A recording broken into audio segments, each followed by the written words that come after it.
name is Apollo Borlasa. This is my Manulife story.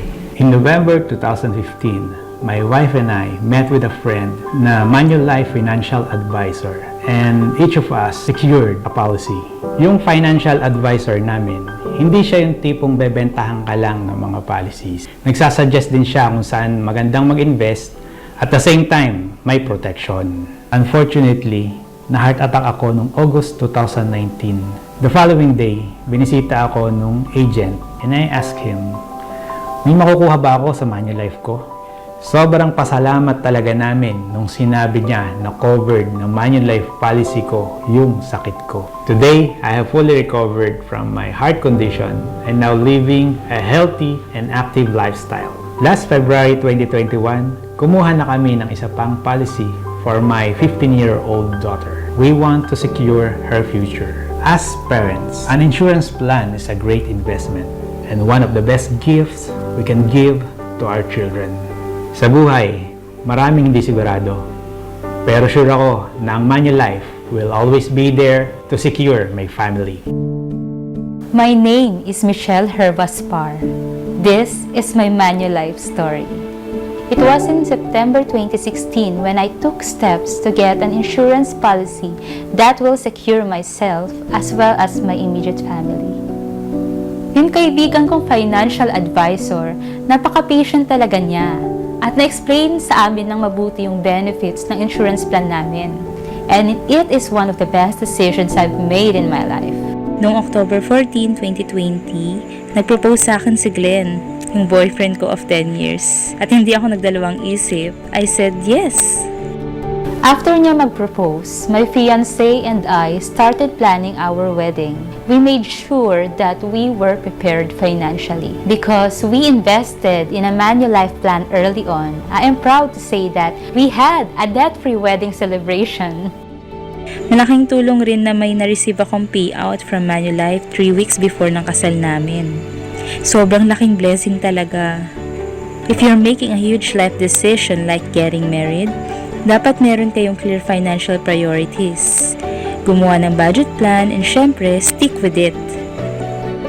Malaking bonus if may reliable partner ka to support you like Manulife. My name is Diana Alvarado. This is my Manulife story. I was a typical new graduate when I started my job as a software engineer in one of the most prestigious research and development company here in Cebu City. Like any single newbie who receives her paycheck, I often spend it on anything I want, and I often find myself short for the next payday. It was my mom who insisted that I buy a Manulife insurance plan then. I was lucky to meet an agent who took his time explaining the plan details well. He was patient and did not take offense when I asked difficult questions. 5 years later, my first child was born, Nathan. He was perfect, yet he came with multiple congenital defects. I found out that my Manulife insurance plan covers maternity benefit for my child. The fund we received helped us in the medical expenses. Unfortunately, my baby did not survive his surgery before he turned a year old. We feel like our Manulife policy helped us overcome a very difficult time in our lives. In 2017, I gave birth to my second child, Haley. And in 2020, I gave birth to another daughter, Kayla. And I'm happy to share that both of my daughters are healthy and so full of life. Life insurance is something you thought you will never need. But when you need it, you hoped you had it.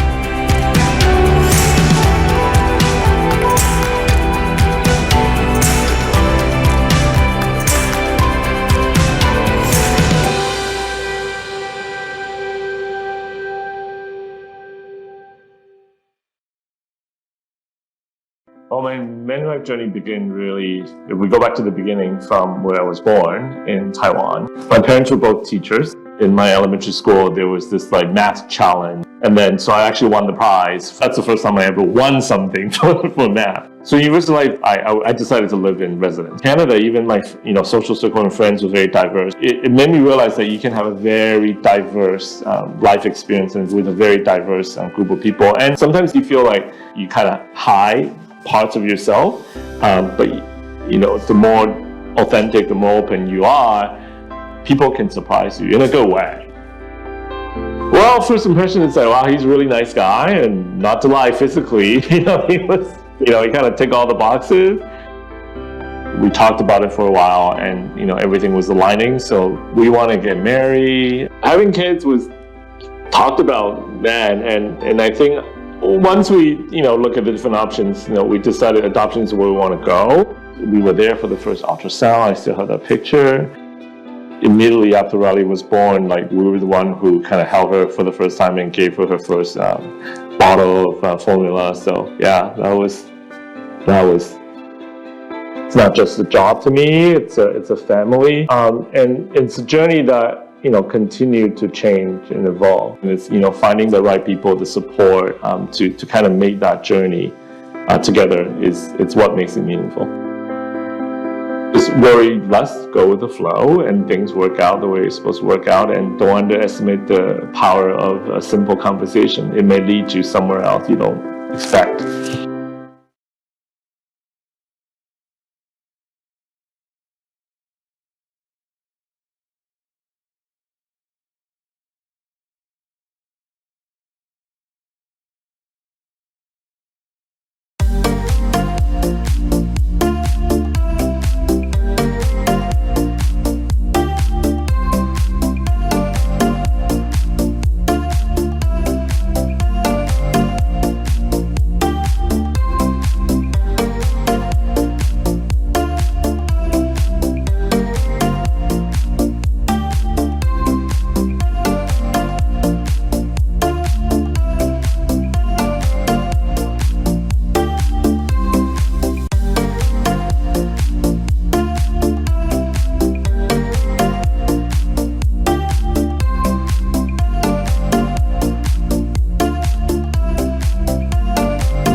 May we invite everyone to share with us what DEI means to you.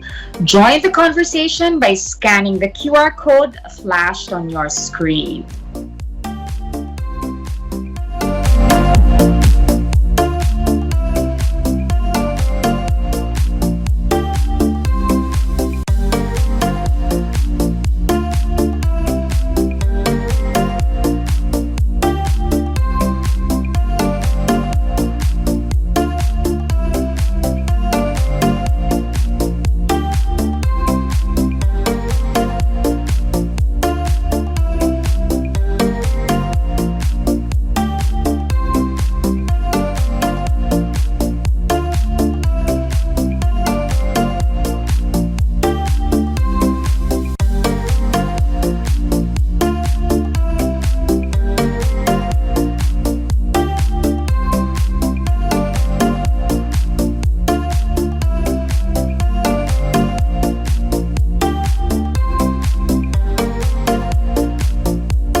Hello and good evening, everyone. We're grateful for your time this Friday night to celebrate and learn about diversity and what we can do to build a more equitable and inclusive society. Now, tonight's webinar is very important for Manulife because now more than ever, it is important to ensure that we help create more safe spaces in our society, in workplaces, in communities, and in our homes. Whether you're a parent, a sibling, a child, a friend, or a colleague, each of us has a role to play in ensuring that we cultivate an environment where people can be their true selves and they can be heard, valued, and respected, no matter their differences. We're living under vulnerable times because of the pandemic, and though many of the changes it's brought us, being better allies to each other must persist. Now, for our Manulife, true allyship is the core of diversity, equity, and inclusion, and it's simply the right thing to do. So, to stay true to our commitment to make every day better for Filipinos and support all our communities, we join you as we come together, have meaningful conversations, and learn from one another, so we can help advance the change we seek. Thank you very much for joining us tonight. Together, let's build a safer society for all of us, for many generations to come. Now, I'm delighted to turn you over to our host. She's a distinguished writer, journalist, editor at Mega Entertainment, and a proud member of the LGBTQIA+ community, G3 San Diego. Thank you, Mr. Richard Bates, for that introduction. Good evening and welcome everyone to this evening's webinar brought to you by a leading global life insurance company, Manulife Philippines. Before we start, I would like to take this opportunity to thank Manulife for creating this event to serve as an important platform for our speakers to share their stories, enlighten us through their experiences, and help us provide more clarity and helpful insights when we talk about diversity, equity, and inclusion, or DEI. To talk about Manulife's DEI thrust, especially in building and sustaining equality in places where we live, work, and serve, please welcome Manulife's Chief Marketing Officer and the Philippine lead of Manulife's DEI, Miss Melissa Henson. Thanks, G3, for the introduction, and a wonderful evening to everyone that is spending their Friday with us tonight. This is a very special night for us because we will be talking about very important topics of acceptance and inclusion, of understanding our differences and opening ourselves up to new perspectives so that we can debunk some of the stereotypes and some of the biases that foster discrimination. So tonight, as G3 mentioned, is all about DEI, diversity, equity, and inclusion. So you might ask why we at Manulife have decided to host this webinar and devote this evening to conversations about DEI. Manulife is a values-driven organization, and one of our core values is about sharing our humanity. And this means embracing, acknowledging, and celebrating our diversity as an organization. Another one of our core values is doing the right thing, which is all about being respectful always and also doing right by our stakeholders all the time. These values inspire us, drive us to build inclusive environments where everyone can be their true whole selves, bring their whole selves to work, bring different ideas, perspectives, and experiences to the table so that we can grow together and we can make every day better for each other. Tonight, our particular topic is allyship, and I'm often asked what I think it means to be an ally.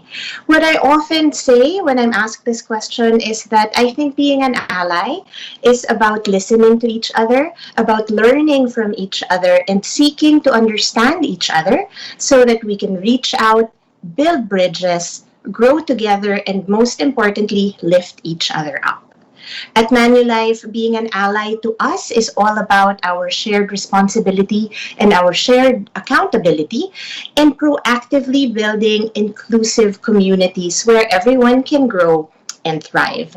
We believe it's really important to ask questions that allow us to understand other people's needs and perspectives, their experiences, even when they're different from our own. So it's important to have conversations and ask questions like whose voice and perspective might we be missing out in everyday conversations? How do we amplify these voices and these perspectives? How do we build safe spaces for one another? We need allies because it takes a whole village to make amazing things happen, and we have the whole village of Manulife Philippines behind tonight's event, which we are presenting to you in partnership with Manulife Proud, or professionals reaching out for unity and diversity. This is a group of employees who help ensure that we build an inclusive workplace for our LGBTQ plus colleagues, and we are bringing this to you in partnership with our Global Women's Alliance as well, which is a group that supports and encourages the recruitment, development, and advancement of women across the 70 markets where we do business. As a global organization, Manulife believes that diversity, equity, and inclusion are key to driving growth and transformation. And this is why we have worked DEI into the way we work together as a company and also the way we deliver our products and services to our customers. So LGBTQ plus domestic partners can actually be designated as beneficiaries for Manulife policies. Likewise, for members of our team, for our colleagues, our employees, domestic partners, whether of the same gender or otherwise, can actually also be designated as beneficiaries for our various benefits. So we try and work really hard to foster a culture of belonging because we believe that DEI is a key differentiator that can help us gain a true understanding of each other and allow us to make a meaningful and positive impact when and where it matters the most. So once again, thank you for being with us tonight. Thank you for being part of this very, very important conversation, and enjoy the rest of the evening. Back to you, G3. Begin, continue, and amplify conversations. Thank you, Mel, Pretty in Pink. Indeed, by taking part in this webinar, you are already one step closer to becoming better allies to each other. Before we introduce our speakers, don't forget to share your thoughts and reactions on Twitter by using the hashtag SafeSpacesWithManulife. Now, joining us this evening are 4 leading advocates for equality, as well as strong and proud allies of diverse communities in the country who may be underrepresented, but whose unique identities and perspectives contribute greatly to social change. We want to begin with a woman who has received countless awards and recognition, not only for her acting prowess, but also for her charitable works throughout the years. These include Forbes Asia's Heroes of Philanthropy, 30 Outstanding Altruists in Asia Pacific in 2019, and one of Tatler Asia's 400 Young Leaders Shaping Asia's Future, among many others. She is a true fearless Filipina, a real-life Darna, and very recently a newlywed, my dear friend, Angel Locsin Arce. Hi, grabe.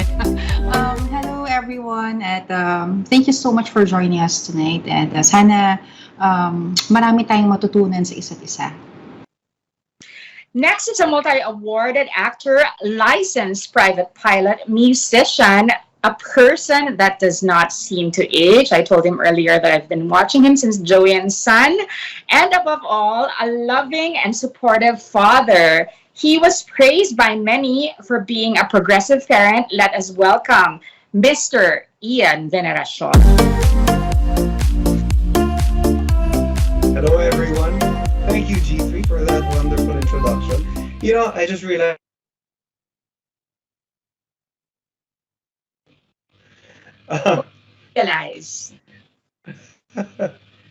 I just realized that that sounds good on paper, you know, because of that introduction.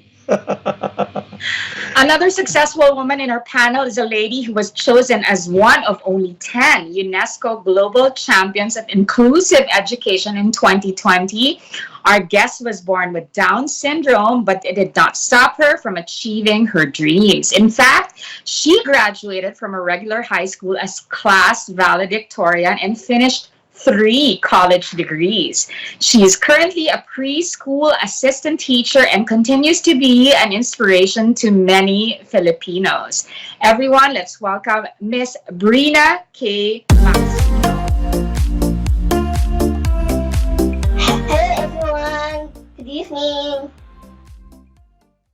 Next is the founder and chairperson of the Youth for Mental Health Coalition, Inc. He is a medical director and a mental health advocate. To provide us expert advice and important mental health insights is Dr. RJ Naguit. Hello everyone, magandang gabi po. And I'm not a medical director, I'm a medical doctor. Medical doctor. Medical doctor. Baka ma-promote ka after this. Oo nga eh.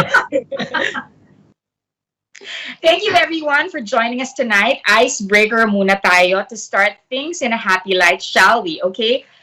At the top of your head, what is one word that best describes your lessons and experiences during the pandemic? I want to start with Papa Ian. Yes, G3. One word to describe your experiences. During the pandemic is just basking in silence from chaos. Silence, very peaceful. What about you, Jel? Okay.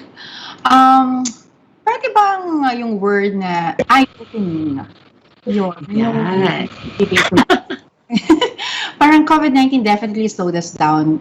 It gave us time, a lot of time actually, to reflect on what really matters, diba? And I know sometimes it feels like na parang it's frustrating na wala tayong masyado magawa for our friends and families who, needed support ganyan, diba? But we must remain hopeful talaga eh. Wala tayong choice but to remain hopeful and take inspiration na knowing this too shall pass, diba? Very true. What about you, Brina? What's your one word? Perseverance. Perseverance. All right. Dr. RJ. Ako siguro acceptance. Kasi ang daming uncertainties ngayong pandemic and of course there are a lot of acceptance that we need to do in terms of the things that we can change, on the things that we have lost kasi ang daming ring nag-grieve ngayon eh. And yun dun sa mga bagay rin na hindi mo alam kung nandiyan pa. So ang daming mga uncertainty. So acceptance is something that we need to also learn. My one word would be survival. I want to thank everyone for being here, and the fact that we are all here means we are champions of surviving. This pandemic has forced us to slow down and reflect, like what Angel said, on what truly matters. Great time to talk about how you started with your advocacies. Brina, I want to start with you. You have accomplished so much at such a young age. Kwentuhin mo naman kami. When did you and your family learn about your diagnosis and how has it impacted your life growing up? I was born with Down syndrome. When I was still a tiny baby, a doctor told my parents that I will not live long because my condition was really very bad. I was in a very bad shape, but my parents refused to believe the doctor. Instead, they prayed hard and they did everything they could so that I live long. Today, I am still alive and I am already 25 years old. So you see, since I was a little child, it had been a struggle for me. Life was so difficult growing up that sometimes I thought I will already die early. I thank God for keeping me alive until today.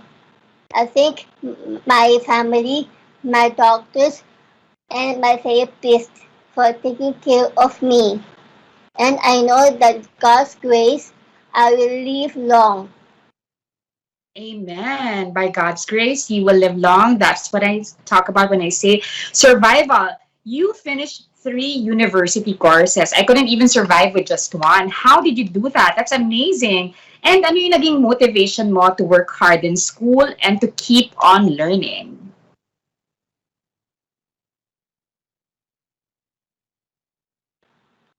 My motivation is my own desire to achieve despite my disability. I want to inspire parents and other children with disabilities, and there is hope that I can achieve for as long as I believe in myself and because I believe that God will help me. Yes, God helps us all. Sometimes you really don't need to have to look far to find inspiration. Jel, here is a well-known champion of many causes, including women empowerment. Jel, bakit mahalaga para sa'yo ang women's rights? When did the passion start and when did it get stronger? Well, thank you for that wonderful question. Parang pang Miss Universe kasi tayo. No, di ba? Well, actually, G3, medyo nakakahiya kasi I never presented myself as the champion of different causes, di ba? Nakakahiya naman dun sa napakaraming inspiring women and men na nauna sa atin para ipaglaban yung mga causes para magkaroon tayo ng komportabling buhay ngayon, di ba? For me, sila talaga yung tunay na champion. So tayo, pinagpapatuloy lang naman natin kung ano yung nasimulan nila for us. And actually, I can't really pinpoint kung kailan talaga nagsimula yung passion, di ba? Pero ever since I was young, I'd always found myself rooting for the underdogs. And I really dislike bullies. So later on, may mga, of course, sa trabaho natin, especially may mga nakikilala tayo lumalapit sa atin na nakakaranas ng abuse and injustice na kailangan ng support and tulong, di ba? And I don't know, we as bilang humans and bilang social beings, di ba? I think we're wired to feel each other's pain, di ba? Especially sa trabaho natin, di ba? And para sa akin, it's a crime against humanity na wala kang gawin, pabayaan mo lang sila. So parang ganun lang, in my own little way, ginagawa ko lang naman yung part ko. Even in the characters that you played on screen, it showed talaga that you are a strong woman, superhero, lahat, and everything. Ako, ang favorite character mo na na-play mo is Monica of The Legal Wife. Yung eksena talaga in the car na nakita mo yung anak ng asawa mo na nasa loob ng kotse at niligtas mo siya, that was very powerful for me. But for you, what is your character that you really, really admire the most that you played? Thank you, G3. Ako, I don't know, I have always been attracted to playing roles that are, you know, empowering. Ewan ko, may pagka-bias ako, syempre, lahat tumatak sa akin yan, di ba? Pero, I think yung pinaka-recent na ginawa ko is nung The General's Daughter. I think, for me, kung ano yung admirable din sa character ko na si Rian, ay nagsimula kasi siya dun sa maling side, maling lahat, ganyan. Pero nagkaroon siya ng pagkakataon na baguhin yon, di ba? So, in the end, nagawa niya kung ano yung tama. So, parang it just shows na it's never too late to do the right thing, di ba? So may hope. I like doing characters na nagpapakita ng hope. That's true. A character that provides hope is a character to remember. Papa Ian, you were recently lauded by many for being a proud father to Dids, who is a proud member of the LGBTQIA+ community. Para sa'yo, what does it mean to be a responsible and supportive parent? For me, honestly, I don't think it has anything to do with anything. Pagdating sa when she told me about it, and yeah, it's so casual, and I don't see her as I see her as a human being, and she sees herself as that too, not just a member of a particular group or of any group, because it's like we're trying to. I love that we have these discussions because we're trying to get rid of boxes. We don't want to be put in a box, and we also don't want to put ourselves in boxes and categorize, and we don't want put others in boxes. So I think it starts with ourselves, and I think, of course, no, it had served its utility in the past when we categorize things, and it's like a primordial a kind of tribalism. So we identify with groups. We group ourselves into clusters. But yeah, it's really important, especially now, to not put ourselves into certain categories, because I think we have the capacity now. We've learned so much from history.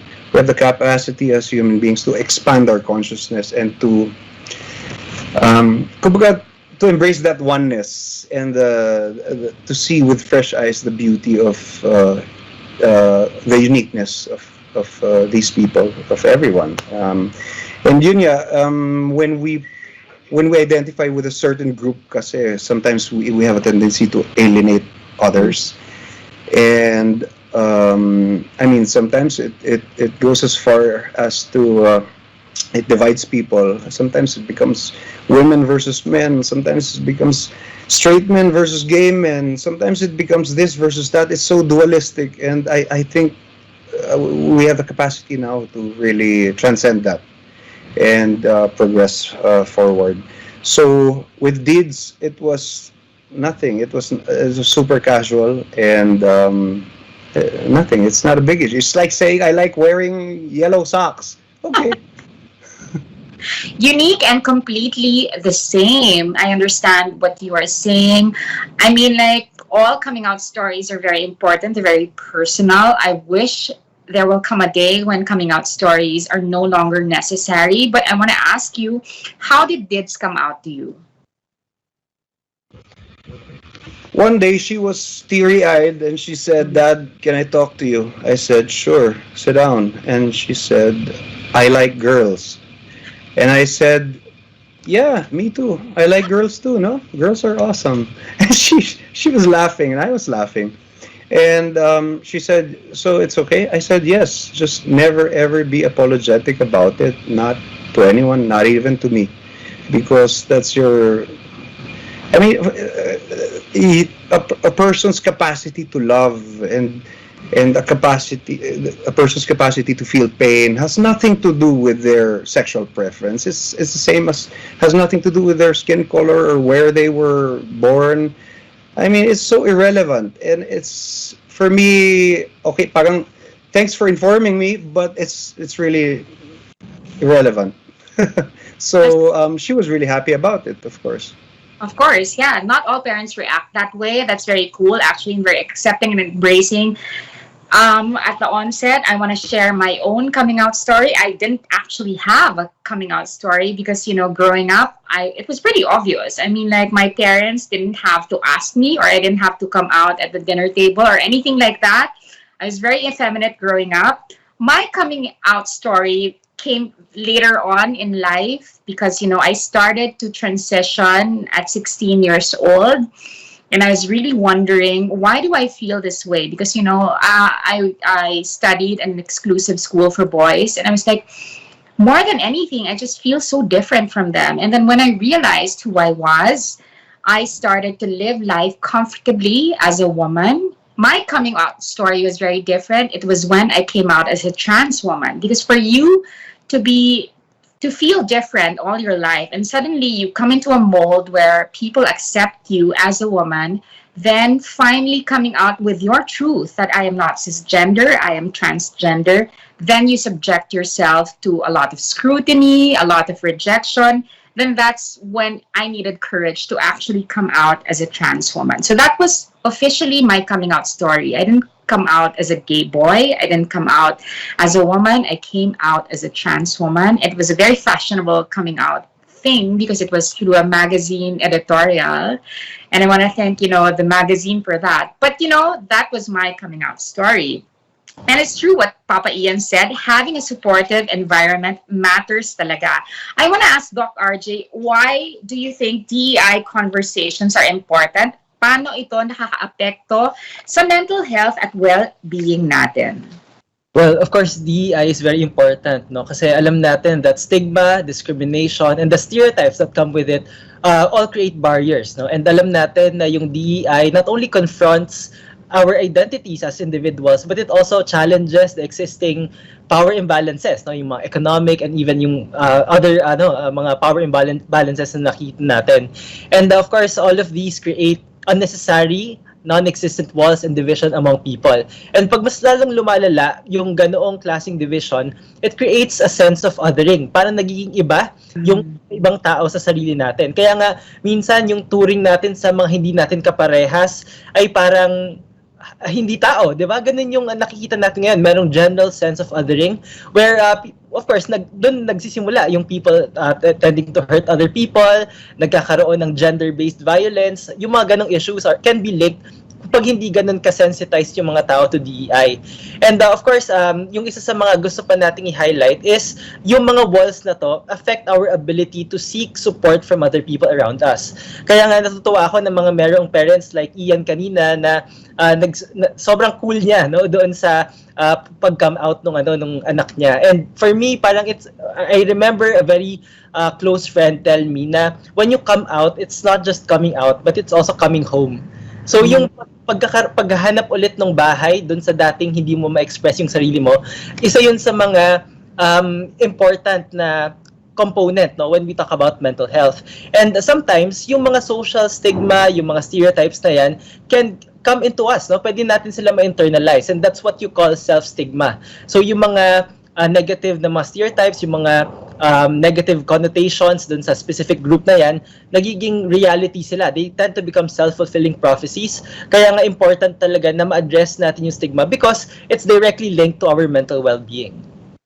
That's true. That's true. I like the word othering because that's something that we should watch out for. It's something that we should not do because diba, at the essence of every human being is, the same components. Recently, we witnessed a historic success in the Tokyo 2020 Olympics where Manulife's very own ambassador, Hidilyn Diaz, bagged the very first Olympic gold medal for the Philippines. Brina, you also represented the country by being one of only 10 Special Olympics Sergeant Shriver International Global Messengers. You are also one of only 10 United Nations UNESCO Global Champions of Inclusive Education. How did you feel when they chose you to be their spokesperson?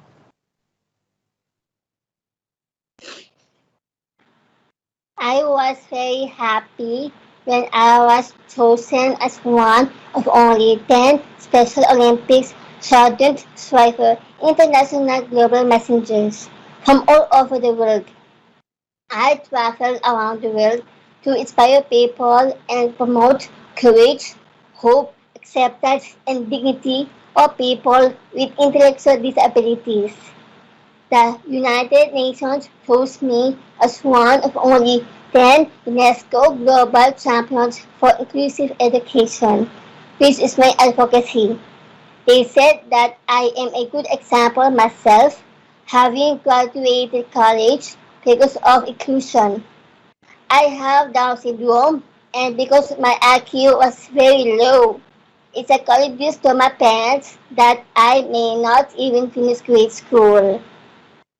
But I persevered. I worked doubly hard. I attended regular schools, not special schools. I graduated from college. I survived the bullies. They called me ugly and stupid. I am proud to be chosen as United Nations UNESCO Global Champion for Inclusive Education because I am the only one who is a PWD and I am the only one from Asia. The other 9 champions are doctors, educators, and government officials from other parts of the world. It's amazing. I mean, all your achievements are so amazing to us. You are also a teacher. Have you always wanted to teach, Brina? And why? Yes, I always wanted to be a teacher so that I can help children with intellectual disabilities like me. I am a proud assistant teacher at Ian in the greatest school of Paranaque, where I graduated from grade school. But I still dream of having my own school and of owning a grocery store someday. Your own school. We are going to wait for that. You know, this year's pool of Filipino Olympians have broken stereotypes as women brought home medals in stereotypically male-dominated sports that are such weightlifting and boxing. And male athletes represented the country in sports like gymnastics. It sparked an important conversation about typecasting and encouraging people that they can excel at anything regardless of their gender. Para sa inyo, what were some of the stereotypes or labels that you had to overcome or prove wrong? And I want to start this conversation by speaking my own example. I mean, like when you are a trans woman, you only go two ways. It's either you work in a salon or you join beauty pageants. You know, I don't have a talent in either. I have no aspirations. But you know, like growing up a trans woman, I've always wanted to become a journalist. And today I am the first trans woman editor of any magazine in the Philippines. And I just want to say that, you know, just because people box you in certain areas na pang beauty parlor ka lang or pang beauty pageant ka lang, it doesn't have to discourage you from occupying spaces other than those fields. Of course, we have a lot of beautiful trans women that have won international beauty pageants. And of course, we have a lot of artists working in the salons, but it shouldn't stop us from occupying spaces other than those. Para sa inyo, Ian, typically parents who want their children to follow in their footsteps career-wise, in your case, did you encourage your kids to also be in show business? No, in my case, actually, I discouraged them by bringing them to taping, for them to see that to see beyond the magic of television, of movies, so they can see, it's pretty boring pala, tagal pala ng setup. All you do here is wait and chismisan and kulitan and para mawala yung mystery nun.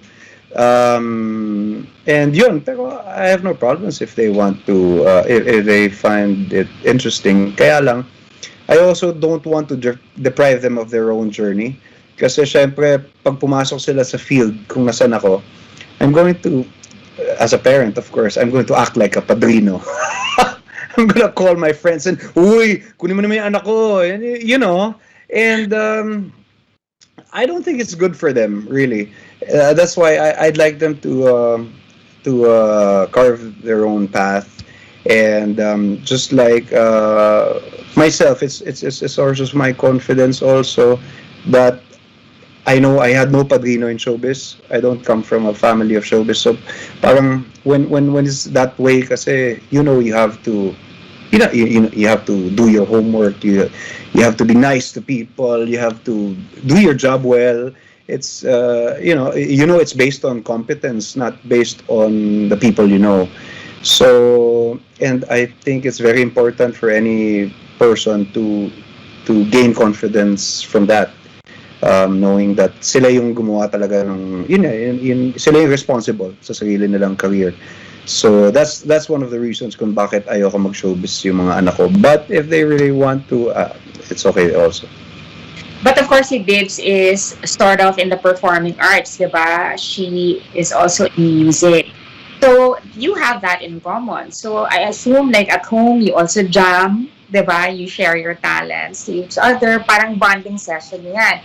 So kayong dalawa, pag nag-jam kayo sa bahay or kahit saan, ano yung song na pinaka-favorite nyong tugtugin sa isa't isa, kantahin sa isa't isa? Pag nag-jam kaming dalawa, laging, siyempre, ako yung tatay, kailangan ako mag-adjust. Pag sinabi niya, hindi, gawin mo yung ganito. So, ako mag-adjust. Pero yun, meron ako laging song na kinakanta sa kanya. It's called You Belong to Me. You Belong to Me. Is this? It's an old song. Yeah. Can we hear parts of it? Hindi ako ready. Wait, hindi ako ready. Okay. Sige, I'm gonna take off my, so I don't hear the delay. Here's a small sample.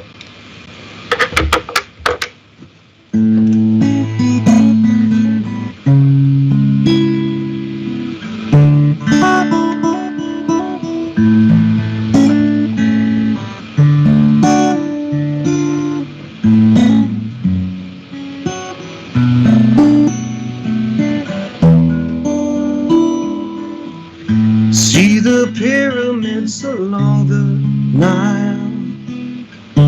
Watch the sunrise on a tropic isle.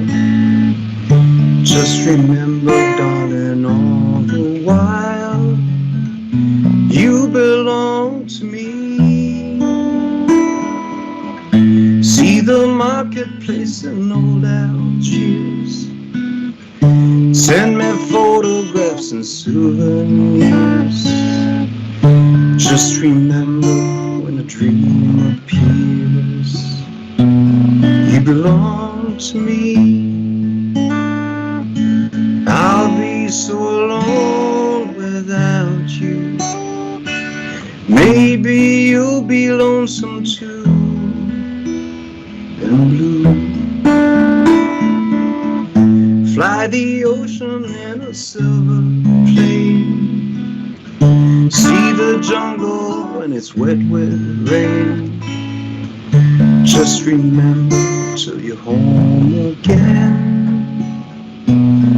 you belong to me. Tayong belong to me. There you go. It's a sign na tahimik siya na mesmerized din siya. The guy from Lighthouse had a very beautiful version of that. I don't remember his name, but yes, that's such a familiar song.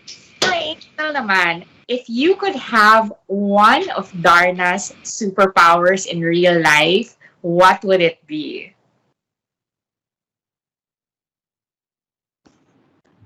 Oh my.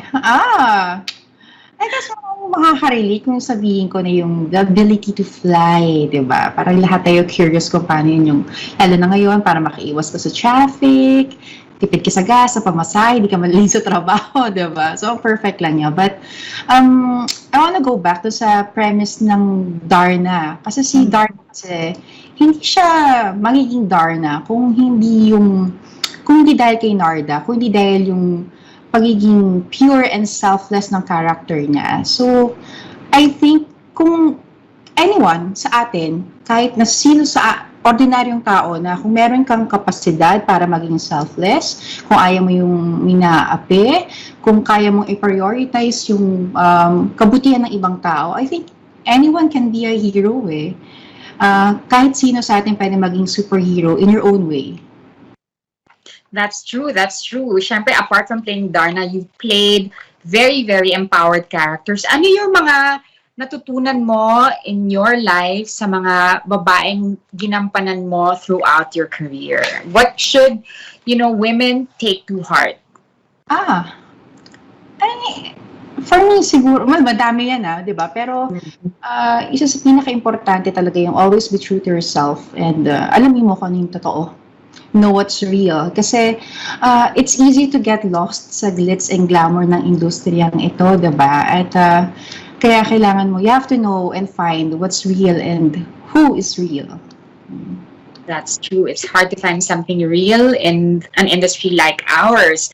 Living in a predominantly conservative country where many people still label and put them into boxes, what do you think Filipinos need to understand better about our communities? I want to start again with Brina.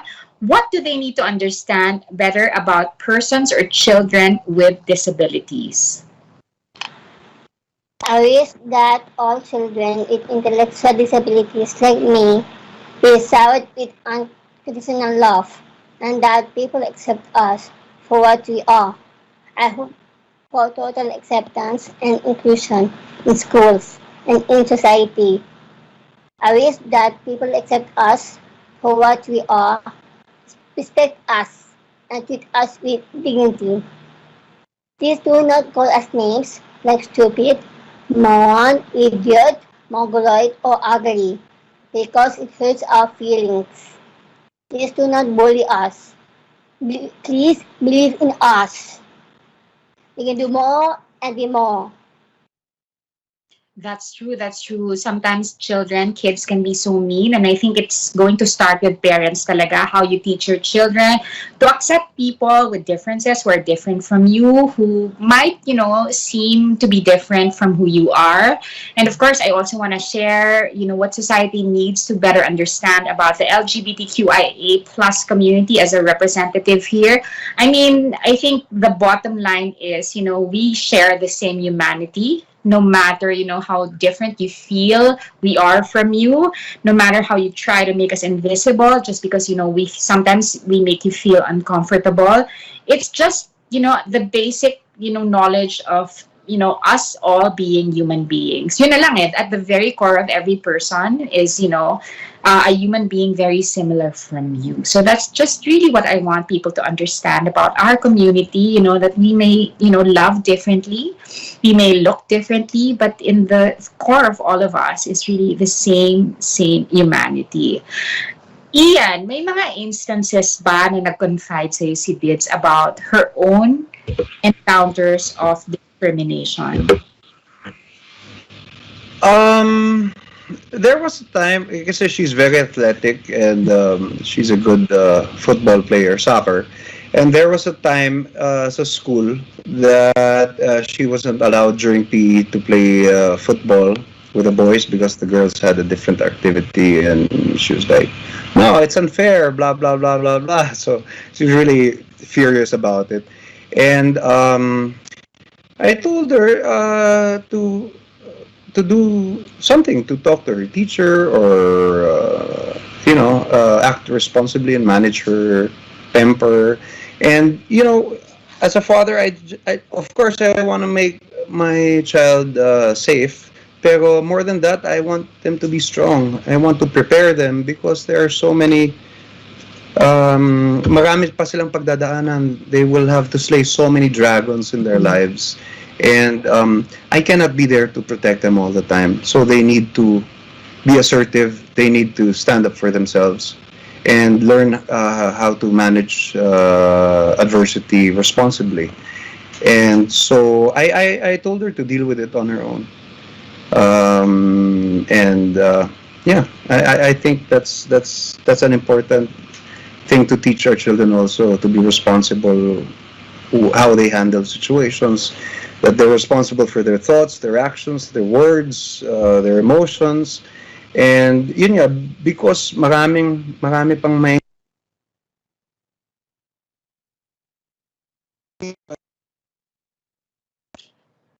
Yes, I agree. For example, pag pinanganak pa lang tayo, 'di ba, parang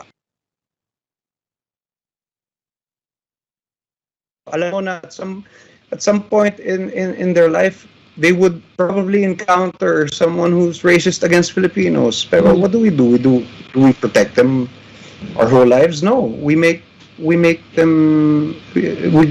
sure that strong yung character nila and alam nila paano i-handle yun. And we make sure that their self-respect is not based on how others see them. They're not dependent on external validation. And yun nga, yung basis for self-respect nila, kailangan maganda yung foundation para kahit wala tayo doon, alam natin, kaya nila. That's true. We equip our children with the tools that they need, to survive in this life, because we won't always be there for them. Tama naman si Papa Ian. For Jel naman, there are often cliches about what a successful woman is. It's like, the timelines that they need to follow or the roles that they need to assume. Pero para sa'yo, what makes a woman truly successful? For me, a woman is truly successful if she's capable of choosing her own path. Yung success is having the freedom to follow your heart, na hindi mo kailangang isipin yung mga imposed gender roles na kapag babae ka, kailangan mahinig ka or hindi ka opinionated or yung essence mo is to give birth, na dapat ikaw lahat ng gagawa ng gawaing bahay, tagalinis, tagaluto, sa bahay ka lang at taga-alaga ng bata. At kung sakaling payagan ka magtrabaho, dapat yung trabaho mo pambabae. Marami pa yan marami pa yung nilalagay tayo sa kahon na kagaya ng na-mention mo, G3 kanina, na minsan hindi natin napapansin na nalalagay pala natin yung sarili natin sa box or yung society ganun din, di ba? Siguro pinaka-okay na gawin natin dito, huwag natin sayangan kasi we're given this one chance, this one life, this one shot, this one body. Sayang kung sasayangin natin yung opportunity para gawin yon dahil we're so concerned about kung anong opinion ng ibang tao, di ba? So, for me lang, gawin mo kung anong tingin mo makakabuti para sa katawan mo at para sa sarili mo. And that is the definition of success talaga. Doc RJ, a very, very important issue in today's climate is mental health, diba? Parang all of us, we have gone through that throughout the pandemic. Why do you think some Filipinos is very, very uncomfortable about talking about mental health? Well, a lot of reasons actually, no? But the first reason na very common for me is, of course, baka hindi naman access yung mga tao to the right services or the right information about mental health, because usually yung pag-uusap about mental health lagi siyang nadidikit to concepts like depression, anxiety, suicide, di ba? Usually mga mental illnesses, but we rarely talk about mental health in a positive lens. So kailangan natin recognize siguro that mental health is a spectrum. So regardless where you are in the spectrum, merong interventions that should be given to you, no? Kasi pag na-attach natin yung stigma doon sa mental health condition, then usually yun yung mga reasons on why people don't talk about it. Second is, of course, yung social stigma, no? Nandun yung natatakot tayo ma-judge as weak, as unproductive, di ba? So yan yung mga common na mga misconceptions. And then siguro lastly, baka hindi ready pag-usapan yung mental health because they themselves are not okay. Diba? Ang hirap pag-usapan, ang hirap i-offer yung sarili mo sa ibang mga tao kung ikaw mismo, ubos na ubos ka na. So, kaya nga important rin that as we strive for wellness of our communities, kasama rin tayo doon sa kinakalingan natin yung sarili natin. That's why during the pandemic, topics like self-compassion are very important kasi minsan hindi realistic yung trato natin sa sarili natin as compared to how we will treat other people. So, kailangan maging kind rin tayo as we would be kind to other people. That's actually a very great insight because we see ourselves differently. Sometimes we're more judgmental about ourselves and yes. So ano yung mga pwede natin gawin to make a positive difference in improving community challenges related to women, persons with disability, the LGBTQIA+ community, and other marginalized sectors, Doc? Well, I think we have to recognize first that all of the struggles that we face are somehow interrelated to each other, no? So yan yung tinatawag nilang intersectionality of issues. Kasi for example, when we were starting the Youth for Mental Health Coalition, yung isa sa very strongest allies namin are coming from the LGBT community. Kasi na-recognize namin na same yung stigma, yung discrimination. At once we recognize na may mga issues kami na pwedeng pagsaluhan, I think that's something that we need to, that we can actually do something about, no? Lalo na pag specific programs and policies na yan. And when we craft, for example, our policy, say for example, the COVID-19 response, no? Tignan natin siya in the lens of the most marginalized groups, no? Ano kaya yung impact ng isang pandemic response na to sa mga kababaihan, sa mga LGBT, sa mga farmers and fisher folks, for example. So kailangan natin tignan yon because if we want to make DEI happen, we have to be deliberate about it. It cannot be an afterthought na lang, no? So, and of course, nandun din yung pagtingin and pag-strategize how we would correct the imbalances na nasabi ko kanina when it comes to political and even economic issues. And sa tingin ko, parang for us, no, as allies, it's important for us to continue listening to them kasi I think that empathy is like a muscle, no? So it grows as exercise it. And tingin ko na for us to parang mas maging malakas yung impact natin towards these groups, important that we also learn their stories and their pain points. And sometimes those pain points cannot be communicated in the first contact. So kailangan matagal na pag-uusap, matagal na immersion yan with the different sectors that we try to actually work with. Empathy as a muscle, so we have to exercise it. Tama naman si Doc. To our audience, if you have questions for our speakers, please feel free to ask them in our Q&A box at the bottom of your screen. We will answer them later during the Q&A session. I want to talk about purpose now. I want to know, sino naman ang inspirasyon nyo? Let's start with you, Papa Ian. Sino nag-inspire sa'yo? Ako, my children, because of all the roles that I play, I think being a father is definitely my favorite role, and it makes my life meaningful. What about you, Jel? Who inspires you or what inspires you? Well, lagi naman natin sinasabi, bilang Pilipino tayo, yung pamilya talaga natin ang susi kung sino nagpapabusog ng ating mga puso, di ba? Doon tayo huhugot ang lakas ng loob. But I think, ang inspirasyon natin kasi nagbabago, depende sa araw kung sino mga nakakasama natin o depende sa sitwasyon din eh. Pero, ang inspirasyon kung saan tayo humuhugot, yung mga tao around us, yung mga na-encounter natin, sila yung mga kakaibang experiences, yung gano'n nila ka-strong hinarap yung mga problema, di ba? And right now, magkakasama tayo ngayon, ang dami kong natututunan sa inyo, at hindi naman kasi natin makikilala yung mga tao at hindi natin mahangaan kung hindi tayo makikinig sa mga stories nila. Kasi bawat tao may kwento. At kung subukan lang natin makinig, marami tayong matututunan. Bawat tao may kwento. Chance to be better, diba? Chance to be better, that's true. Doc RJ, who inspires you? Well, for me, walang specific na individual. Kasi parang in the past few years, parang may mga times that I got disappointed dahil dun sa mga taong hinangaan ko. So, tingin ko parang we just take kung ano yung tingin nating inspiring about them. Pero ako personally, yung hinahangaan ko talaga ngayon are people who are working together para ma-achieve yung goals nila. For example, yung mga sinet-up na community pantries o kaya yung mga learning hubs na sineset-up ng mga iba't ibang youth organizations. So I take a lot of inspiration dun sa kung paano nagtatrabaho yung iba't ibang mga grupo together. That's true. Initiative, takes a great part in that. What about you, Brina? Who inspires you? My inspiration is my whole family. They support me and love me unconditionally. My daddy is also a PWD like me because he has a rare and incurable disease. We inspire each other. He is my best friend number 1. He is your best friend. Your daddy is your best friend. How do families and schools play a major role in normalizing DEI, Brina?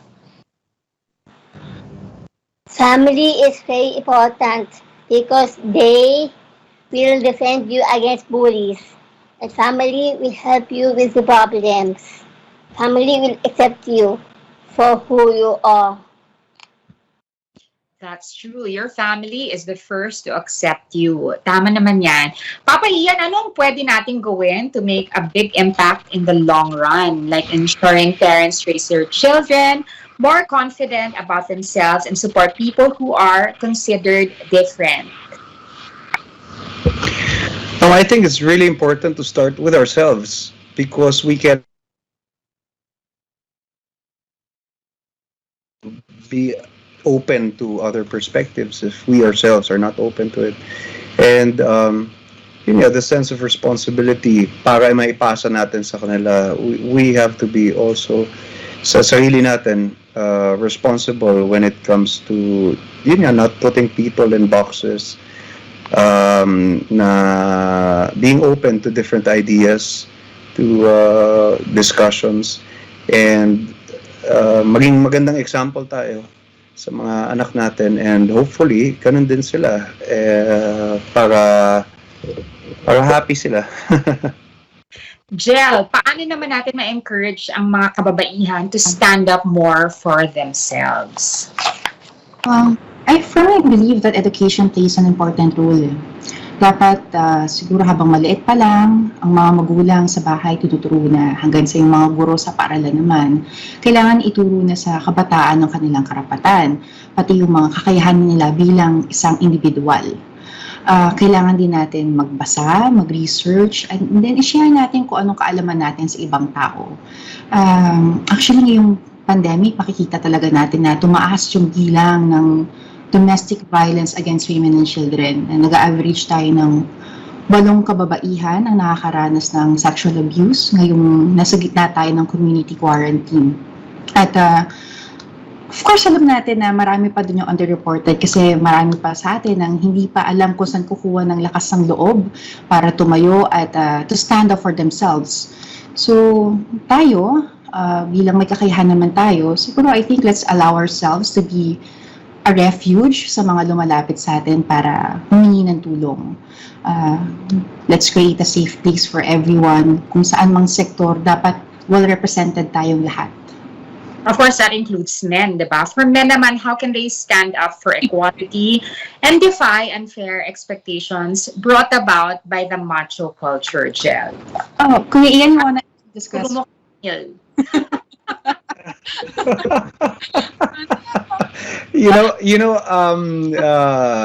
I come from a family of strong women, from my lolas to my mother to my wife to my daughter. Yun nga, kung merong oppressed sa amin, pamilya, yung kaming mga lalaki yun. So, thank you, Kuya Ian. Well, sa akin kasi parang wala namang mawawala kung maging mas sympathetic tayo, mas sensitive tayo sa feelings ng ibang tao, diba? At I don't think, wala yan sa gender eh. It's a matter of pagiging makatao natin, diba? Kung pakiramdam natin, we made someone uncomfortable by our words or actions, then adjust tayo, diba? Kailangan natin matutong mag-respeto, learn to respect. Kapag merong siguro napapansin natin na babastos, then call out the perpetrator, diba? Yung mga ganung bagay lang, yung mga munting pagmamalasakit natin, hindi natin alam, malaki na pala yung naitutulong natin. For the trans community naman, for LGBTQIA+ members, I'd like to encourage everyone, just to, like what I said earlier, just to take up their own space. I mean, your talents, your skill level, your competencies don't have to, correspond to the things that, are assigned to you or whatever. You know yourself better than anyone else, and whatever it is, your competence level is, kung ano yung talents mo, then that's where you should shine, and that's where you should exert yourself.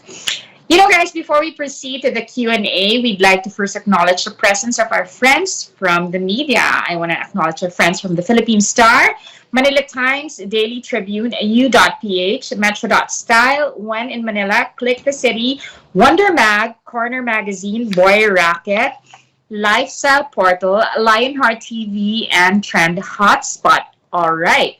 Now, let's bring back all our guests on our screen. Are you ready to answer the questions in our Q&A box?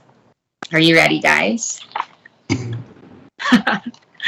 Okay, so we want to start with Jel. Many young girls today are on social media, and the thrill of being a celebrity can be very tempting.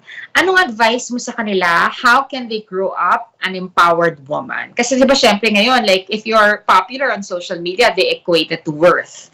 They equate it to importance, diba? So what about you, Jel? How can you grow up an empowered woman, and what is the advice that you can give to all of these young ladies? Well, lalo na ngayon, lahat online, di ba? Tayo, online din ngayon. So, I think it's flattering to see yung mga likes, yung mga shares, yung mga hearts na makikita natin sa lahat ng mga ina-upload natin online, di ba? But don't depend your worth on those kasi online yan eh, hindi siya reality. Don't lose sight of the reality around you. At hindi nyo kailangan magpa-pressure para gumawa ng mga contents that are against your principles. Yun yung pinaka-importante talaga. Check, reality check lagi. And wala kayong obligasyon para i-please yung ibang tao. This is a question for Ian. Anong advice mo so I can be a lot closer to my teenage kids that don't see me as a cool dad?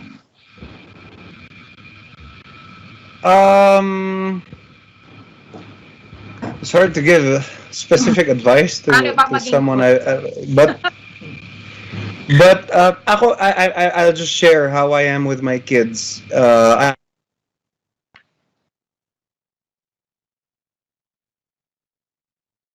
learn from my.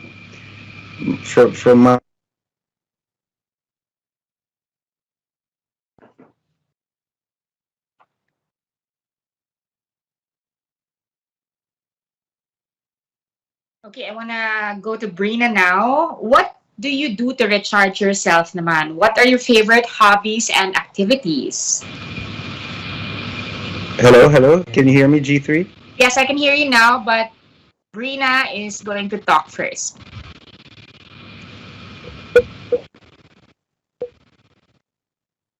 I think you're on mute, Brina. I dance and exercise every day to be physically fit. I do research puzzles every day because it helps me learn more words and know the meanings. Okay, I want to go back to Papa Ian. What can you do to become a cool dad? As I was saying, I encourage my kids to know not just the good side, but also learn from my strengths and my weaknesses. And we all have flaws, so I want them to see those flaws.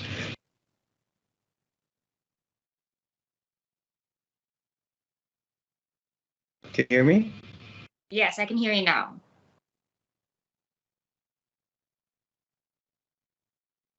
Okay, let me jump right back into Brina to ask her what her favorite song to dance to is. I love to dance to hip hop. I love to dance to hip hop dance music. Hip hop dance. O, pareho tayo. Gusto ko lang hip hop. I want to ask Doc RJ, in terms of mental health, how do you know if you need to ask for professional help already? Kasi ako may mga times talagang nagigising ako, sobra akong lungat. Tapos parang sometimes, like, yung depression ko, umabot ng 3 weeks ha. So I don't know, parang kailangan ko na pa mag-dormicum, parang ganyan. So I don't know, kasi di ba parang I think all of us, we battle with bouts of sadness and depression. And, at church, they call it languishing because of the time that we've stayed indoors and, been confined to the spaces that are, within the four walls of our homes. So, kailangan malaman natin na parang kailangan mo nang humingi ng professional help? Ano yung mga symptoms nun, Doc? Well, first of all, I'd like to emphasize on early detection, lalo na kung mga mental health concerns yan. And you don't necessarily have to have a mental health diagnosis for you to seek professional help. No? Kasi yun yung ayaw natin na parang pag severe na, doon pa lang natin siya ititreat. Kasi usually, yung pag ganun, mas complicated sila itreat and usually mas costly rin sila. So, for me, kung nandun ka sa point na pag-iisipan mo na parang, okay, meron na ba akong mental health disorder or is it a normal feeling? Yung guide na ginagamit ko are what we call the 5 Ds, no? So the first D is what we call dysfunction.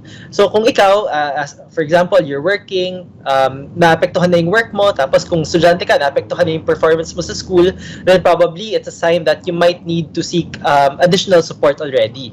Yung second na D is what we call deviance, no? Pag may mga ginagawa ka ng kakaiba or very odd behaviors na usually hindi mo sila ginagawa. So for example, dati you're very friendly to other people, pero in just one day biglang nag-shift ka to you isolating yourself, ayaw mong makihalubilo sa ibang mga tao. So that can be considered as deviance.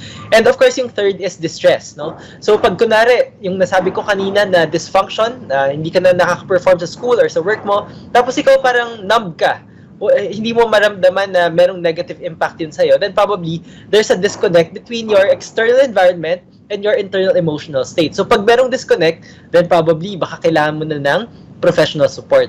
And then a fourth is, since we're talking about mental health, minsan yung topic ng suicide cannot be shied away from, no? So pag meron na mga thoughts of self-harm or harming other people, then probably it's a sign that you need to seek professional help already. And then yung pinaka-last siguro is yung yung duration, no? Kanina na-mention mo na tumatagal siya ng 3 weeks, di ba? Yung sadness. So, pag ganun, kailangan natin i-consider because usually, pag mas matagal yung emotions natin, tapos constant siya and you can't explain it, then usually it's a sign that you need to go to a professional na. So, yung 5Ds na yun are just the basic. Pero syempre, pag pumunta ka sa isang mental health professional, you would undergo several psychological and even a psychological interview para ma-certain talaga nila what your diagnosis is. Dysfunction, deviance, distress. What's the fourth D? You didn't mention the fourth. Danger. And the last one is duration. Yeah. Duration. Okay. So, do you need to have all those 5 Ds to call a professional, or just one, or 2 or 3 of all of, kahit isa lang doon, you need to call na a professional? Well, usually mga 2 or more yung recommendation. Okay. Pero it's not a hard and fast rule kasi gusto natin na if you feel heaviness tapos hindi mo siya ma-explain, then it's always best to go early to a psychiatrist or a psychologist kung anong available. Okay, so we go to another D, dynamics. Parang somebody wants to know, Papa Ian, what your family dynamics are. Do you think nakatulong kay decision niya to come out to you because of, how you relate to your family? What makes family a safe space to come out to? Kasi for any child, ako kasi takot na takot din ako sa magiging reaction ng mga magulang ko. Tatanggapin ba nila ako? Mamahalin ba nila ako? If I wear a dress the next day, ano yung magiging reaction nila? What in your family dynamics made it very easy for kids to come out to you? We spend so much time together, and sila yung barkada ko. We're really, really close. And yun, yeah, they see not just the good side but the bad side. They know me more than anyone. So ganun din, I think it's really important that they feel a sense of security, that they're loved unconditionally, and that they're not being judged based on on our own criteria or our own expectations. That they're free to think for themselves, and that they're free to be who they want to be. And I think that plays a big role in them being comfortable to come out. Exactly. Parenting for you. The question here for me, is it important for a queer person to define or find out where in the LGBTQIA+ spectrum they fall under, and how can I ask for someone's pronouns respectfully? Like I said earlier, syempre, I grew up in the 90s, and in the 90s, the terms were not clearly defined yet. So, growing up in Ateneo, I was in a boys' school. So, feeling ko talaga, I was gay. Kasi wala pa namang clear defined terms noon. Wala pang SOGI noon. So, I didn't know I was trans. So, I think if you are a person growing up and you don't know who you are, I think it's okay to take your time. I mean, the spectrum now is broader more than ever. Di ba? Kaya nga may plus na sa dati, LGBT. Dati kasi LGBT lang yan. Tapos naging LGBTQIA. Tapos ngayon may plus. Diba? So the spectrum is so broad. Diba? All of us fall into that spectrum. So I think when you question who you are, and when you start to realize who you are, it's important to take your time so you know where you belong in the spectrum. There's really no pressure in, allowing yourself to learn who you really are. So that's really, the advice that I would give is just to take your time and you talk to people who have, probably gone through the same path as you. It's very important that you talk to your parents also for guidance and stuff like that. And with regards to pronouns, my pronouns are she, her, hers. Generally speaking, what people express themselves at, what they look as, that's generally the pronouns that they want to be used. Diba? So if they express themselves as female, then use the pronouns she, her, hers. If they express themselves as male, then he, him, his. But it's always polite and safe to ask first. In the church that I go to, when the pastor prays for me, he asks me, what pronouns are you comfortable with? And then I answer. Sometimes, mas maganda pa yung tinatanong kesa yung na-offend ka na pala, hindi mo alam, hindi mo masabi-sabi dun sa tao. So I think generally speaking, what the gender expression is, that is the pronouns that you should use, but it's always safe to ask first. I'm going to ask Jel again. This is a question from our audience. What do you think is the importance of using your platform to drive important causes and advocacy? Because you have a very, very large following. Di ba? Parang you are one of the most followed and influential Filipinas on social media. So how do you use that platform for a responsible way to, spread your message of hope to everyone? Social media plays a very crucial role kasi in shaping the minds of the younger generations. So, me, I try my best to use my platform, in sharing what I think is helpful and beneficial, diba? For example, ang Twitter account ko kasi it's 143 Red Angel. Akala ng iba 143 kasi I love you, Red. Hindi yun. 143 siya kasi 143 kasi yung hotline ng Red Cross. And naisipan namin gawin yon para in case of emergency, mas madaling matandaan ng tao. Kumbaga may recall so they can easily ask for help, diba? And also the fastest way kasi to reach out to people and to raise awareness about our causes, our advocacies is online talaga. So ngayon ko lang nalaman yung 143 is hot. Saying that, diba, I want to thank also the Red Cross for the good work that they've been doing in the pandemic. I've gone to the Red Cross with you at some point, and they're doing an excellent job. This is another question for me. It says, how important is representation in the workplace or in media? I mean, like growing up, wala naman akong nakikitang people like me, diba? If ever may nakita akong people like me, they're always portrayed in the teleseries and they're in the movies with shawls, nasa parlor, pinagtatawanan, sidekick, binabatukan. I have yet to watch a very accurate representation of trans women on screen or in media. That's why, I try to be very visible in the spaces that I occupy. Para if ever there is a young person that wants to be a journalist, that wants to be a writer, that wants to work behind the screen, then they probably have somebody to look up to. Kasi ako, wala talaga. As in, like, wala. Ang idol ko, mga babae, mga lalaki, wala akong nakikitang katulad ko. So, I think really now is the time to, blaze a trail. I don't mind that I didn't have, representation growing up. Yung wala akong napapanood na katulad ko. But it means, it just gives us, more time to blaze a trail. It gives us an opportunity to blaze a trail. I want to ask Doc RJ, when experiencing emotional distress, how do you clear your heads? Well, sa start siguro, you have to decrease the stimuli, no? Kasi minsan, pag nagsabay-sabay yung mga stressors natin, it can become overwhelming for some people. So, na-overwhelm niya yung capacity to cope with several stressors. So, important talaga that i-segregate natin yung mga thoughts natin. But at the same time, we also need to accept the idea that we cannot completely clear our headspace, right? Kasi yun yung normal physiology ng katawan natin eh. Yung mind natin, yung brain natin, mag-iisip at mag-iisip siya. But it's just a matter of managing those thoughts and compartmentalizing them. Depende doon sa readiness mo to act on them. So, siguro, aside from accepting and of course decreasing the level of stimuli, you might want to look for a way for you to release those emotions, no? So it can be through art, it can be through word, no? Baka mahilig kayo mag-journal, or you can also release it through physical exercise, no? Ako personally, yun yung isa sa mga ginagawa ko rin. And then of course, we have to also accept that we can't just embrace the positive emotions and leave out the negative ones. Kasi normal rin for us as human beings to have positive and negative emotions.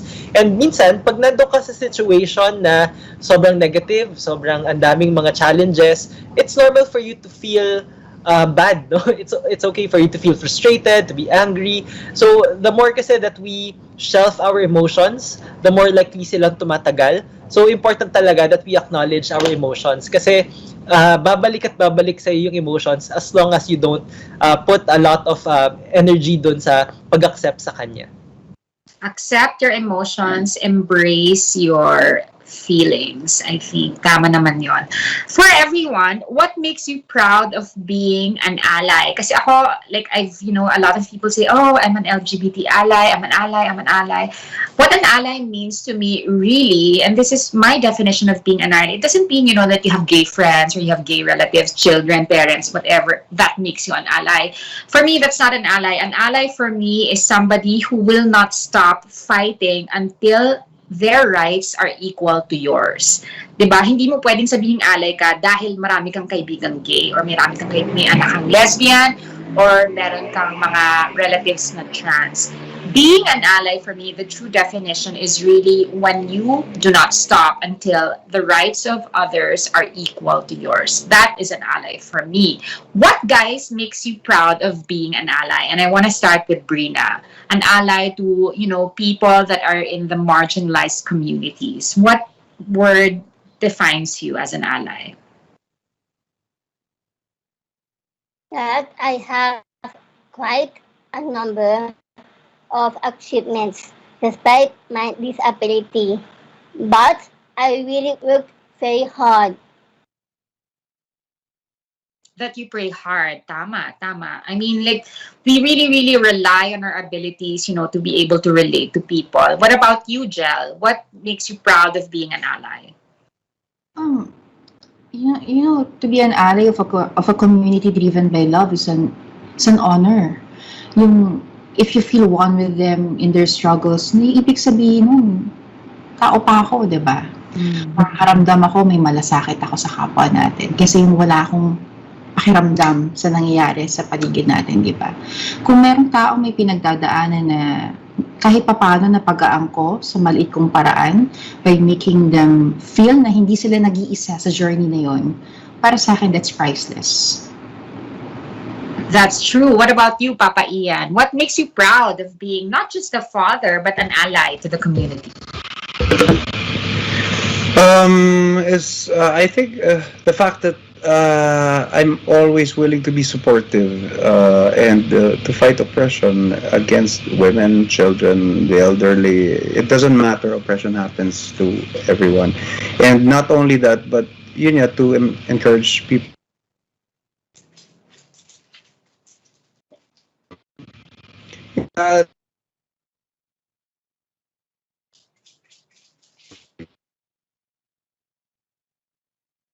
Okay.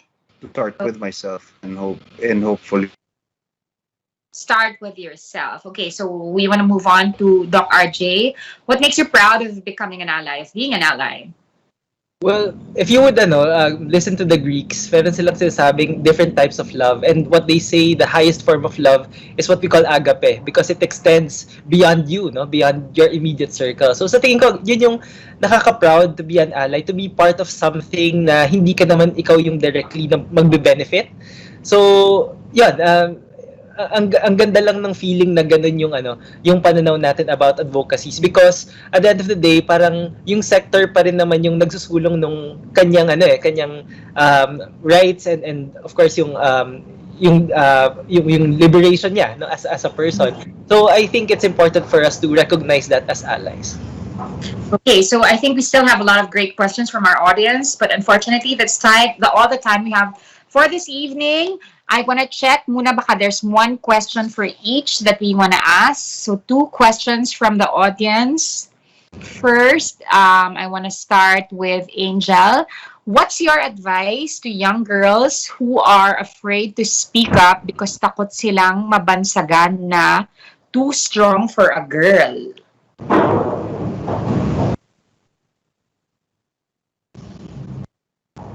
Did you hear the question, Jel?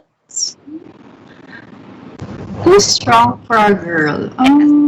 I think, pag naririnig ko yung word na yun, natatawa talaga ako. Kasi ang dami kong kilalang mga babae, even sa mga sports na dominated ng mga kalalakihan, na talo nila yung mga boys, diba? So parang that's to 1920s pa.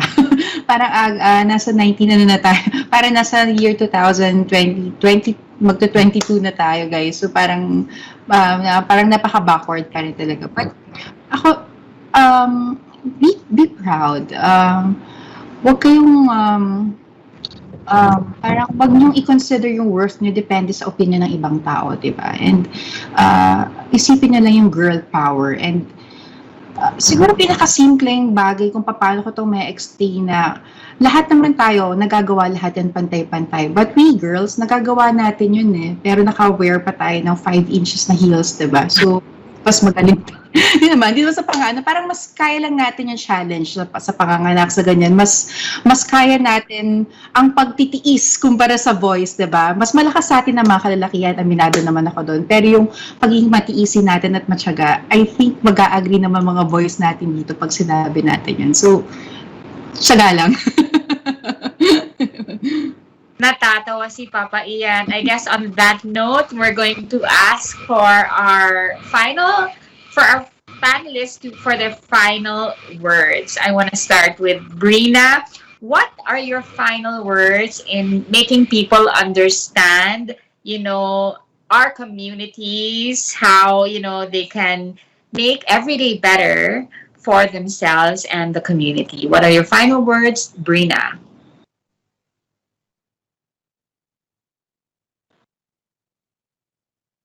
People with intellectual disabilities like me are also human beings.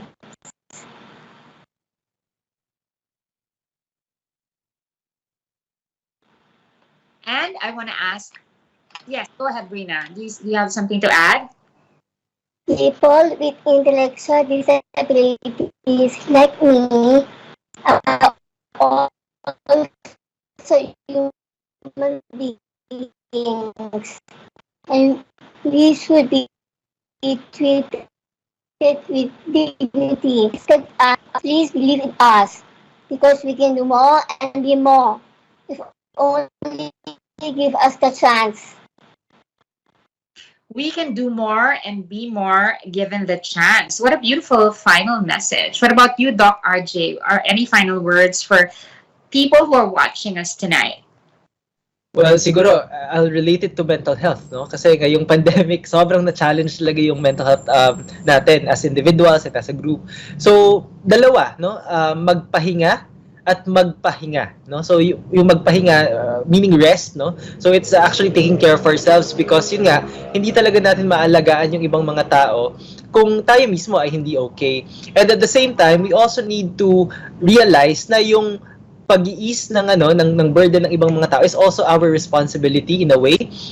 So kumbaga, we have to extend patience, extra kindness, lalo na ngayon na yung mga taong nakakahalubilo natin, iba't iba yung bigat na dinadala nila. Posibleng iba-ibang levels ito, pero suffice it to say siguro, lahat tayo nasa process of grieving kasi may mga nawala talaga sa atin, no, because of the pandemic. So ayun, magpahinga ng ibang mga tao. Magpahinga at magpahinga. Thank you, Doc RJ. I want to ask Papa Ian, to your millions of fans, followers, and admirers, what are your final words for tonight as an ally, as a proud father of people, for somebody in the community? What are your final words for us? Respect,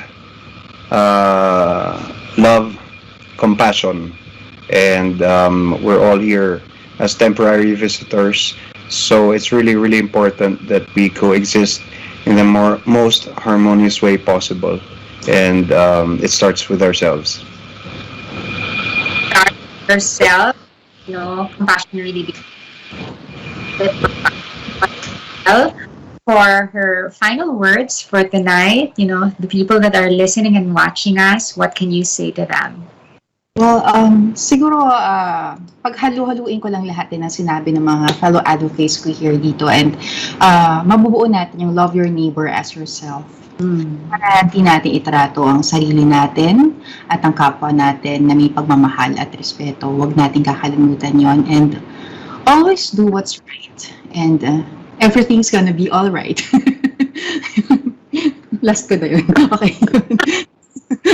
Always do what is right. I think, in that basic sense, talagang yun lang naman talaga yung kailangan natin sundin. I think for my final word tonight is really, I learned so much tonight. I learned that, empathy is a muscle. And I think when you learn, sabi nga nila, ito yung pinagkaiba natin sa lahat ng ibang animals. That we have, empathy. That is what makes us different. That is what, sets us apart. So I think that when you put yourself in the positions of others, whether it be, they are disabled or in the LGBTQI community or whatever marginalized sector there is in the community, if you put yourself in that position, then you begin to understand, how they need to be treated, how they need to feel. And I guess as a final word, just practice empathy. Everyone is there is a purpose to why all of us are going through the same thing at the exact same time. The whole world is going through the same thing. I think there is a reason for us to, go through all of these things together at the same time. And, it just brings us to a place of empathy towards others. There have been a lot of movements throughout the past months, throughout the past year. If you're really just fighting for equality, just really fighting for your place in society. And this is, it comes at the heels of something that is potentially very dangerous to humanity. But again, it forces us to look deeper. It forces us to realize, the things that we have and it just makes us realize that we are ultimately connected to one another. We are tethered to one another. And so that connection should be enough to tell you that, whatever you do affects even, the farthest person from you in terms of geography. Mag-sneeze ka dito, aabot yan sa ibang bansa, di ba? That is what the pandemic taught us. We are all connected. Chaos theory, whatever, but we are all connected. And that connection should give us empathy towards each other. So yun lang yung final word ko for tonight. And in closing, I just want to say maraming salamat to our guest speakers for taking the time out of your Friday night so we can all learn how to become better allies to each other. Wala naman tayong choice. Nasa MBCQ pa rin tayo, so nasa bahay lang talaga. Maraming salamat, Brina, Doc RJ, Papa Ian, and Angel. Thank you also to Manulife for being an organization that supports diverse communities, not just through starting meaningful conversations like this, but also in practice, from honoring domestic LGBTQIA partners as beneficiaries, di ba ang bongga nun, to products that cater to gender-inclusive needs and critical illness coverage that includes permanent disabilities. You have really shown us that you are continuously learning and taking action to ensure that you are doing the right thing the DEI way. It all starts with us listening, conversing, and expanding our audience so we can reach and teach more Filipinos about values that help us build a more inclusive world.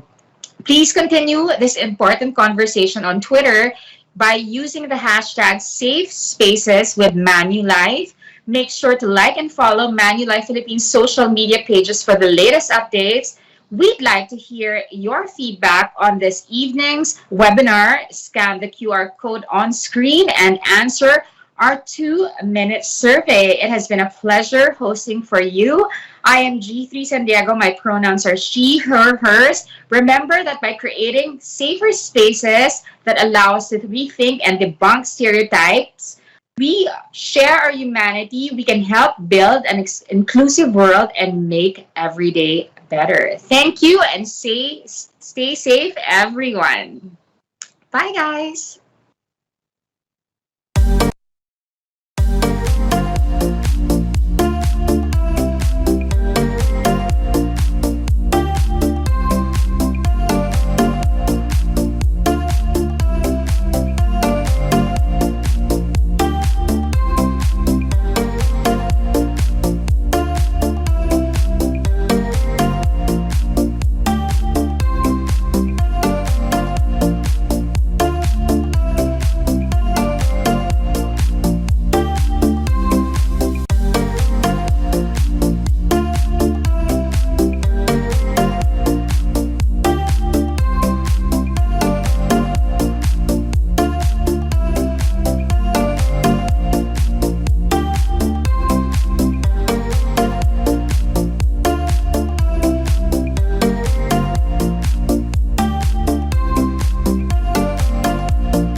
Manulife journey began really, if we go back to the beginning from where I was born in Taiwan. My parents were both teachers. In my elementary school, there was this like math challenge. And then, so I actually won the prize. That's the first time I ever won something for math. So university life, I decided to live in residence. Canada, even my social circle and friends were very diverse. It made me realize that you can have a very diverse life experience and with a very diverse group of people. And sometimes you feel like you kind of hide parts of yourself, but the more authentic, the more open you are, people can surprise you in a good way. Well, first impression is like, wow, he's a really nice guy, and not to lie, physically, he kind of ticked all the boxes. We talked about it for a while, and everything was aligning. So we want to get married. Having kids was talked about then, and I think once we look at the different options, we decided adoption is where we want to go. We were there for the first ultrasound. I still have that picture. Immediately after Riley was born, we were the one who kind of held her for the first time and gave her first bottle of formula. So yeah, that was. It's not just a job to me; it's a family, and it's a journey that continue to change and evolve. And it's finding the right people, the support to kind of make that journey together it's what makes it meaningful. Just worry less, go with the flow, and things work out the way it's supposed to work out. And don't underestimate the power of a simple conversation. It may lead you somewhere else you don't expect.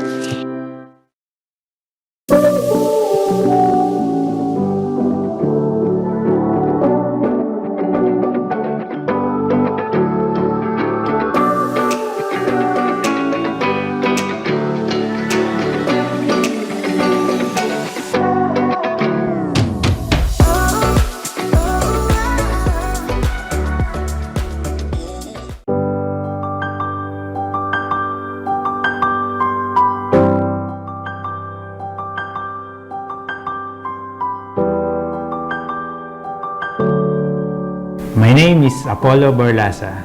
This is my Manulife story. In November 2015, my wife and I met with a friend na Manulife financial advisor, and each of us secured a policy. Yung financial advisor namin, hindi siya yung tipong bebentahan ka lang ng mga policies. Nagsasuggest din siya kung saan magandang mag-invest at the same time may protection. Unfortunately, na-heart attack ako noong August 2019. The following day, binisita ako nung agent and I asked him, may makukuha ba ako sa Manulife ko? Sobrang pasalamat talaga namin nung sinabi niya na covered ng Manulife policy ko yung sakit ko. Today, I have fully recovered from my heart condition and now living a healthy and active lifestyle. Last February 2021, kumuha na kami ng isa pang policy for my 15-year-old daughter. We want to secure her future. As parents, an insurance plan is a great investment and one of the best gifts we can give to our children. Sa buhay, maraming hindi sigurado.